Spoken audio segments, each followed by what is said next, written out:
We are here to bring a new type of news show. New insights, new styles, and new topics every day. We are News Generation.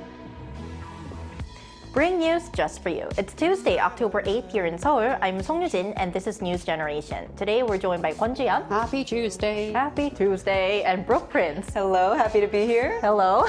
Now both are here to speak on behalf of those in their 20s and 30s.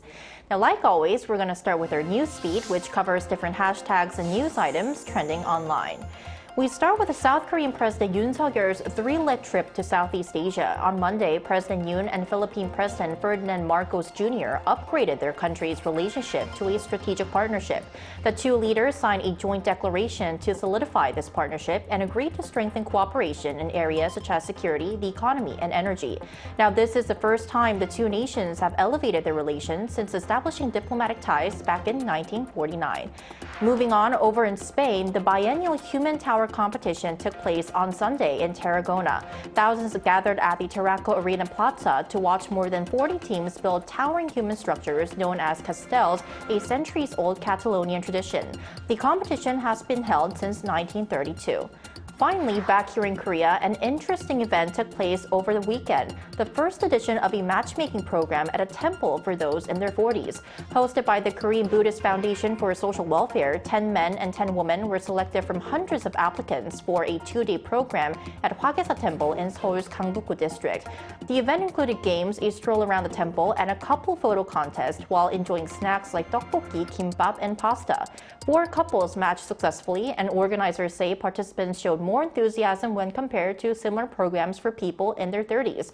So I want to ask our panelists, do you think this program, this matchmaking program, will be effective in people finding a love? And why do you think it has even included older people when compared to the previous generations? Well, as a single woman in her 30s whose parents are constantly hounding her for grandchildren, I think this news feed was tailored very specifically for me and for anyone who is still sort of seeking out that life partner. Right. I think that there's a lot of fatigue when it comes to online dating, especially as you get older. It becomes a real struggle. So I really appreciate seeing these more creative ways of matchmaking and all of the meetups that are popping up. I also think it takes a lot of pressure off a date if you have an activity to do, right? I always like going to the movies or something like that. So going to a temple, and as we saw in the VCR, there are many different activities that they were allowed to do together. Very fun activities, right? Exactly. So it sounds like a peaceful environment to see if love might blossom. And I really wish all of the potential happy couples a lovely future together. And who knows, maybe I will sign up when I'm in my 40s if I'm still single by then. Well, I have very useful information at the end of our news feed, Brooke, so stay tuned for that. And meanwhile, I also want to ask you, Ji-yeon, what are your thoughts about this matchmaking program? Well, first, it was such a pity that I can't participate. You can't. I can't. Well, I do believe that this program will be kind of very effective in helping single people find their significant others. The peaceful environment of the temple offers a unique atmosphere for genuine connections to develop each other. And expanding the age group to include those in their 40s reflects a growing recognition of the diverse needs of individuals seeking their companionship. And in most dating matching programs, think about it, participants wear the best clothes from their wardrobes. That's right. However, in this temple matching programs, wearing temple clothing allows for a great, uniforms allows them for a greater emphasis on their inner self. Oh, I never thought about that. Yes, indeed. And this approach kind of encourages deeper connections as participants can focus on their personalities and values rather than their external appearances. I like that. Maybe that's why these programs are becoming more popular among a wider range of generation. Now, the information that I wanted to give you, Brooke, the next edition of the Temple Matchmaking Program is scheduled for next month at Baekhyangsa Temple in Jeollanam Province. So write it down, with participants in their 30s. Perfect. Perfect. And that was our news feed for this Tuesday. So we're now going to move on to our main discussion of the day by taking a look at the screen. Tomorrow, October 9th, is Hangulday in Korea, a day that celebrates the creation of the Korean alphabet, Hangul, by King Sejong of the Joseon dynasty in the 15th century. With the growing global interest in Korean culture, more people around the world are now eager to learn the Korean language. Today on News Gen, we'll be exploring how the younger generation overseas is picking up Korean.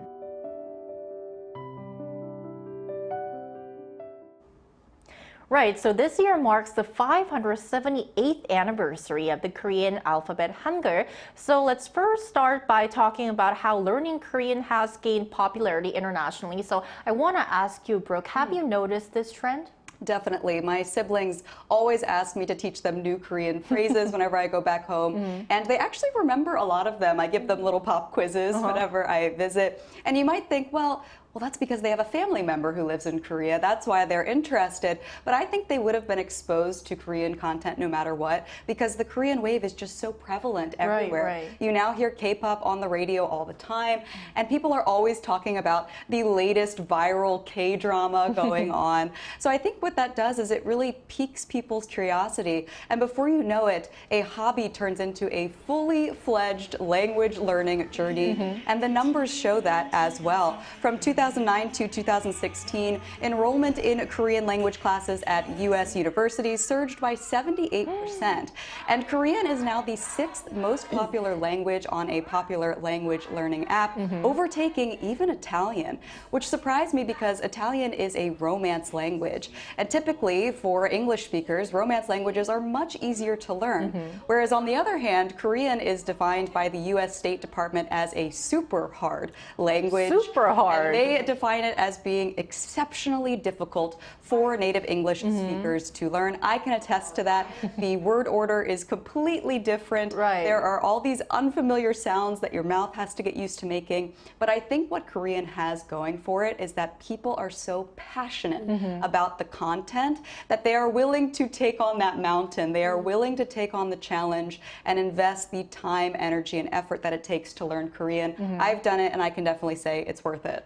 Right, and we just saw footage of people, international people from around the world taking part in K-pop dance covers and also big fans of the Korean wave, which you mentioned, and that could be some of the reasons why they've become interested in learning the Korean language as well, right? That's right. Right. So Brooke mentioned a couple of statistics that really show how much the international audience or learners are interested in studying Korean. Now, I also want to ask you, Chuyeon, are there any relevant statistics? And I also want to know more of the reasons why these international learners are starting to pick up the language. Well, of course. Well, at the University of Hamburg in Germany, the competition to get into the Korean Studies department is 8-1. Wow. And at Bordeaux at Montana University in France is an impressive number. 35-1. Really? Yes, indeed. Well, even at Leiden University in the Netherlands, more students are enrolling in Korean studies than in Chinese or Japanese. In Vietnam, students can even choose Korean as their first foreign language. And in Singapore, the number of people taking the topic or the test of proficiency in Korean is gradually increasing. So what's the reason? What's driving this growing interest in the Korean language? Well, typically, think about it, people learn languages for academic or career purposes, but when it comes to Korean, many are learning it simply, they just like it, they're into it. According to a report from an online study platform, 46% of users on their Korean language learning platform are motivated by hobbies or personal interests. And moving to a new location, new place is the reason for 40% of learners, while 11% are driven by their career goals. And in 9% of cases, parents suggest or ask their children to learn the language, and 6% are seeking official certifications. Other reasons make up 12%, with 2% learning Korean for family-related purposes. So we've taken a look at some of the reasons which has motivated people around the world to start learning Korean. Now let's talk about the method, how young people around the world are actually learning Korean. I want to ask you, which methods are the most common or typical, and are they kind of different from how we used to learn a new language in the past, which was mostly through textbooks and lectures? Well, I think still many people study through textbooks, but they are learning Korean language through enrolling in schools or language institutions. And there's so many good Korean teaching Korean learning programs, including Arirang. In fact, when I was younger, when I was a kid living in the UK, I learned Korean by watching Arirang's TV show called really? Let's Speak Korean. It was a legend, and honestly, it was the best show ever that I've watched back in the days. And a growing number of people are also studying on their own. So I'll give you some numbers here.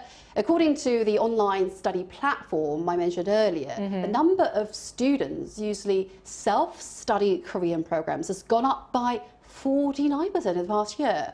Some even incorporate K-pop songs into their learning process. And there is even a self-study book that teaches Korean through BTS songs, BTS contents, and it's become quite popular in countries like France, Egypt, and Vietnam as well. Right, so we're seeing more diverse methods of studying Korean, not only the traditional textbooks or lectures, but also self-learning programs, online programs, and even through K-pop songs. Now, what could be some other options, Brooke? Well, I have to say, watching those clips really brought me back to my time. When you first studied the language? Yes, it's very heartwarming to see how many people are now interested in learning it. And with that interest has come more and more opportunities to learn the language in various immersive environments. I want to highlight one particular place in my home country, the USA. So just this year, Concordia Language Villages opened up their Korean language village in Minnesota, and it features immersive language and cultural education. So these students can come to the camp,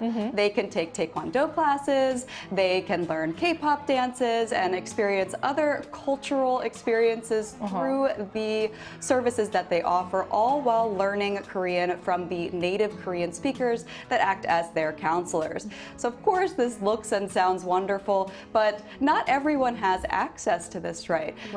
But we've been mentioning a lot, there are other options like online language learning apps that you can use to find a foreign exchange language partner or a tutor that can help you begin your journey with learning Korean. Or if you're a more casual learner, I want to introduce you to this trend called Hunminjeongeum. Now, this is a combination of two words. One is idol, as in idol, like a K-pop idol, and the other one is Hunminjeongeum, which is the original title of Hangul, the Korean alphabet. So put them together, what it means is people take words that are typically used by K-pop idols or Korean celebrities, they romanize them into English, and then they post them on social media.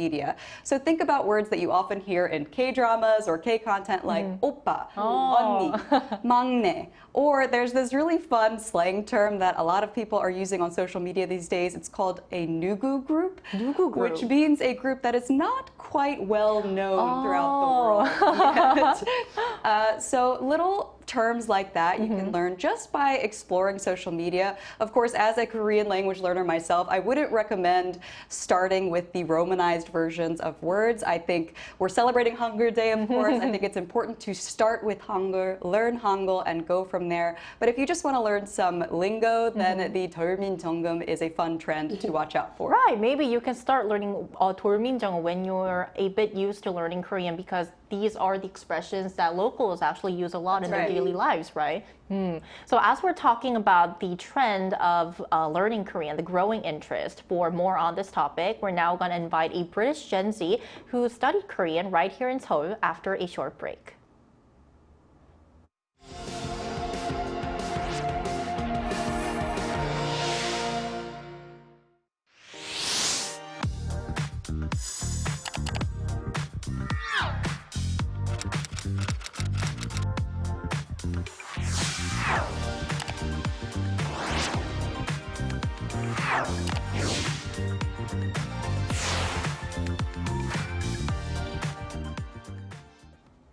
Right, so joining us today is Jessie Ashdown, a British Gen Z who studied Korean at Seogang University in Seoul. Welcome to the show, Jessie. Thank you. It's my pleasure to be on. Hello, everyone. It's a pleasure to have you on our show. So our first question for you, Jessie, is what kind of motivated you to first start learning Korean? And could you tell us how comfortable you are with the language right now? Yes, I would say my initial motivation for learning Korean was definitely K-pop. I started listening to K-pop at around 14 years old, and I decided that I wanted to start learning a language, and it just felt natural for me to learn a language that I was enjoying listening to. But it was actually learning Hangul that I think really boosted my interest in learning Korean, as I'm a linguistics student and it's always been a big passion of mine. And I would say that my Korean language level is the lower end of advanced, where I can definitely have very solid conversations with most people and I can understand most things. But if we have maybe a word I don't know or a very advanced topic, I might be a bit lost. Lovely. Well, Jessie, are you seeing more people in the UK interested in learning Korean language compared to the past? Definitely. I remember when I was initially going to attend university in the UK, I was interested in learning Korean. And when I went to the University Open event, there were so many prospective students interested in studying Korean, which really surprised me. And I went back to the UK recently, and I had a lot of my old friends who previously had no particular interest in Korean culture, all of a sudden asking me to teach them new phrases or if they were saying XYZ thing right. So I definitely think there's been a massive general increase in interest in the language. Hi, Jessie. Thank you so much for coming on. So one last question for you. As you've mentioned, you're a big fan of K-pop. Many Korean language learners nowadays are using K-pop songs to study. Do you think that's an effective way to learn? And are there any songs that you'd recommend for beginners? To be honest, by itself, I don't think it's a wholly effective method. But I do think there are a lot of merits to using K-pop as one of the methods you use to learn the language. For example, the biggest barrier to people learning languages is typically motivation. They'll start and then after a few weeks or months, they'll give up. But I think if you're a beginner, for example, and you set yourself a goal such as, I want to understand my favorite song, then that could be a very good motivator. And if I had to recommend a song to a beginner, I would recommend thinking of a song which they can sing along to, a song which is quite slow and where the singer has quite clear articulation. So a song that came to mind would be any song by IU. She's a very famous singer, so they have a lot of options to choose from. And I think in particular, the song Good Day is very famous. And apart from obviously the very end, which is quite difficult to sing, it's a very simple, easy melody with a very human narrative. And I think that's very essential if you're going to use a song to learn the language. Some very great recommendation for newbies to learning Korean. All right, Jessie, thank you so much for your time today. Thank you for having me. I hope everyone has a great day. You too. Have a nice day. Right. So we also asked our viewers who are studying Korean to share how they're learning the Korean language, and here's what 3 of them had to say. Let's take a look at the comments. Holistic Therapist 777 says, to me, the best way to study any language is to love singing in that language. Now, BTS, IU, Crush, then Baek Ji-young, Komi, 2AM to name a few. Benny D97 says, my unique method is to watch K-dramas and put some subtitles in Korean and learn their expressions to understand what they say and also to get the right translated words in English and Filipino as well. RKZLTV says, I try to have as much exposure to the Korean language as possible. I read and watch Korean content, speak to Korean people, and then imitate what they say.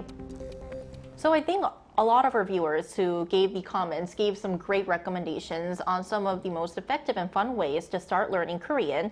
Now, ending off our episode today, I'm sure today's discussion has made some of our viewers, many of our viewers hopefully, more curious about the Korean language and its alphabet. And as we mentioned earlier, tomorrow is hangulday, which is the reason why we brought this topic on NewsGen. Let's kind of end by sharing what we find most fascinating and charming about Hangul and Korean language. Starting with you, Jian. Yes, of course. I think one of the most beautiful aspects of Korean is the shape of hangul. It's so pretty that people even use it at patterns, like your dress, like hanbok. It's beautiful. That's right, hangul printing, and also in lots of accessories. There's so many hangul printing, because you know, if you look at the design, it's so not only visually appealing but also very practical, which is why it draws attention from people worldwide. That is, for example, back in 2017, American actor Thomas McDonald sent out his first tweet in Korean. His tweets are usually simple, very straightforward expressions like "나 지루해" or "I'm bored" in English. 내일 계약 실화냐? Or is it true that school starts tomorrow in English? And also, 내일 시험인데 난 뭘 하고 있는지, or I'm taking an exam tomorrow, but what am I doing in English? He usually writes this in 반말, which is kind of an informal way that we speak in Korean. A mention of Jungkook from BTS even made headlines in the Korean entertainment I remember industry. that. You do know that? His tweet was, 야, 전정국이 나 꼬시지 마라. Or in English, it says, stop flirting with me, 전정국이, written in Korean. Fans refer to Jungkook as 전정국. Am I right? Yes. Right. Well, the actor, he described Korean as an elegant and ergonomic language, noting that the most interesting aspect of Hangul is its efficiency and the story behind its creation. Yes. 세종대왕, the Sejong the Great, how he created this lovely language. Right, so it has a lot of good background story behind it. It has a very attractive outer appearance, and also it can express a sentence or what you want to express in a very concise and compact way. So that could be some of the charming points of Hangul. What are your thoughts on this? Oh gosh, I could talk about the charms of Korean all day, I think. But to save my voice, we'll try to keep it short. When I first came to Korea, actually, I only knew survival phrases. And I remember thinking, why is the word for thank you so many syllables? Right? 감사합니다. Five syllables. 5 syllables. And at the time, making my mouth make that word was so difficult. But I was determined to learn the language. I was an English teacher at the time, and I would only use English in my classrooms. So my coworkers would tell me, oh, there's no need to study Korean, it's okay. But I wanted to learn it because I just wanted to understand more. I wanted to be able to communicate with people. So eventually I went to a language institute and started learning, and that's where I joined a K-pop dance club. Fell in love with K-pop, and just like our guest Jessie mentioned, once you get the motivation to understand your favorite song, It gets you going. It gets you more excited to learn. So I love to sing as well. So I started singing and performing K-pop songs, and I found that once I understood Korean, I could convey the emotion a lot more. As an actress now, I perform a lot in Korean, Right. and I still have to get private coaching sessions to make sure my pronunciation is on point and my delivery is good. So it's a language that I take very seriously. It's like a lifelong passion for me. I even got a master's degree in interpretation and translation, so I kind of took it to the extreme. But that's just how beautiful I find Korean. One of my favorite parts about learning how to translate Korean was just figuring out those words that are so difficult to translate into English. For example, we say often in Korean, 고생하셨습니다. And what it means literally in English is, you suffered a hardship, which is not something we would say in many situations in English, but we say it in Korean to mean, good job, you worked hard today, thank you for your hard work. So just those little quirks in the language, I find it so fun to explore, and I know that I will be learning Korean for the rest of my life. And I think what you mentioned is kind of like the beauty of learning a new language. And there's one thing I want to say to you, Brooke, and also Juyeon today. You mentioned how it's 감사합니다, which means thank you in Korean, but there's another way to express your gratitude in Korean, which is 고맙습니다. Another 5-syllable word. So 고맙습니다, Juyeon, and 고맙습니다, Brooke, for this fruitful discussion today. And that's all from us today, but NewsGen will be back Thursday at 10:30 a.m. Korea time. We're taking tomorrow off as it's hangulday, a national holiday here in the country. Special thanks today to Juyeon once again. 고맙습니다. 고맙습니다. And Brooke Prince. 고생하셨습니다. 고생하셨습니다. And thank you everyone for watching, and see you on Thursday. We are News Generation. 고맙습니다.